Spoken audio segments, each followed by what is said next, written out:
Hey Pop Life! This is your pop culture enthusiast Sander at ito na nga ang latest chika. Sian Gaza may pasaring sa P-pop girl group na BINI?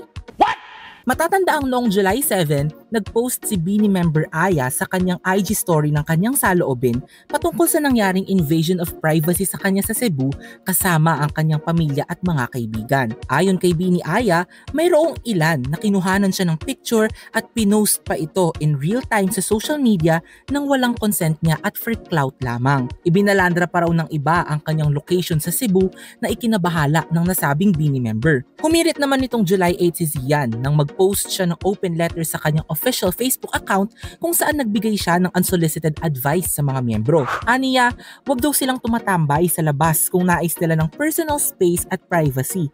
At dapat ay sila raw ang mag-adjust at hindi ang mga taong nakapaligid sa kanila. Ngunit, binanggit naman ni Aya sa kanyang statement na bagamat natutuwa siyang makipag-picture at interact sa ibang tao, sana raw ay irespeto rin ang kanilang personal time. Dagdag pa ni Aya, quote-unquote, be kinder with their words and action, especially when expressed online. Naging sentro ito ng diskusyon ng mga netizens kung hanggang saan lang ba dapat ang boundaries sa pagsunod sa ating mga iniidolong artista. Nagtrending pa sa Twitter ang pangalan ni Sian Gaza at ang hashtag #ProtectBini at all costs bilang depensa naman ng mga Bloom sa grupo. To the rescue din ng official fanbase ni BINI Aya at humiling sila na respetuhin ang personal space niya, especially if she's spending her time with friends and family. Sumang-ayon din si Broadway diva Lea Salonga kay BINI Aya matapos i-reshare ng Tony Award winner ang kanyang statement at sinabing quote-unquote, yes to setting boundaries. Kayo mga ka-pop life, ano sa tingin ninyo? Hanggang saan lang ba dapat ang boundaries sa pagsunod sa ating mga idols?